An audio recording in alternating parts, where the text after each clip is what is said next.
بسم الله الرحمن الرحيم. أنا ما فهمي أحكي قصتي لحدا، لا أشكي شكوتي إلا لله سبحانه وتعالى. أنا اللي صاير فيني ما صار في حدا، ما بعرف إذا صار ولا ما صار، ما بعرف. خلي تعرف الناس كلها شو عم يعمل بشار الأسد ورجاله. يا أهل الشرف، يا أهل النقوة، يا أهل المروة، أهل الكرامة، يا أهل رسول الله، يا إسلام، يا مسلمين. أنا أم عبد الله من قرية بحمص، ساكنة على أطراف ضيعتي. عندي ولد واحد، عندي غيره اسمه عبد الله. عاش مع أبوي ومع أمي. بعد وفاة جوزي الله يرحمه أنا وابني جينا لعند أهلي، وصارت معي حادثة في 6/5/2011 يوم الجمعة الساعة 3 بالضبط بعد الظهر.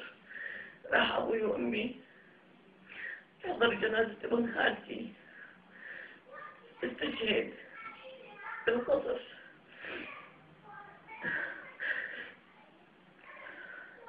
بعد ما طلعوا ما في بنص ساعة سمعت إطلاق نار كتير كتير كتير. أنا خربت الدنيا. صار ابني يبكي، خفت عليه كتير وفت على الغرفة لجوا، سكرت الباب، طلعت القرآن أقرأ سورة ياسين. بكي الله بفرج علينا وعلى أهل العباد سبحانه وتعالى، وأدعي لربي. ما في شوي إلا عم يندق الباب، فكرت إنه أمي وأبوي رجعوا من الضرب، خافوا ورجعوا. بكيت أكيد على الباب أفتح، وأنا 5 رجال، 5 رجال لابسين أسد ومعهم سلاح. صاروا يقولوا وين السلاح اللي عندكم؟ معكم سلاح؟ قلت له والله يا سيدي ما عندنا سلاح. لا عندكم وين سلاح؟ أخي والله ما عندنا سلاح، نحن عيلة فقيرة وبسيطة وعلى باب الله، والله ما عندنا شيء.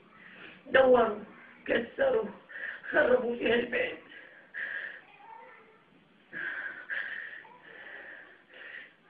جت ابني وفت فيه لجوات، خلصني ابني، خلصني ابني، هددوني بذبحه. إذا واحد شال على راسي، شال لي الدماء على راسي، شال لي الحجاب على راسي.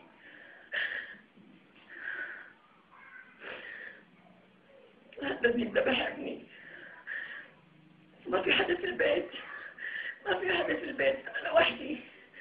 شو اسمه ابنك هذا؟ قلت له اسمه عبد الله. شو اسمه؟ قلت له اسمه عبد الله. قال لي هذا عبد الأسد، عبد بشار، عبد ماهر، انتوا كلكم عبيد. انت عبدة البشر، انت عبدة لبشار، انت عبدة لماهر. بدي احكي لحد ما بعرف شو بدي اقول، ما بعرف. شقوا لي ثيابي، حرقوا جسمي بالسواكير، واغتصبوني 5 لا 1 ولا 2، 5. حسبي الله ونعم الوكيل فيهم، حسبي الله ونعم الوكيل فيهم، حسبي الله ونعم الوكيل فيهم.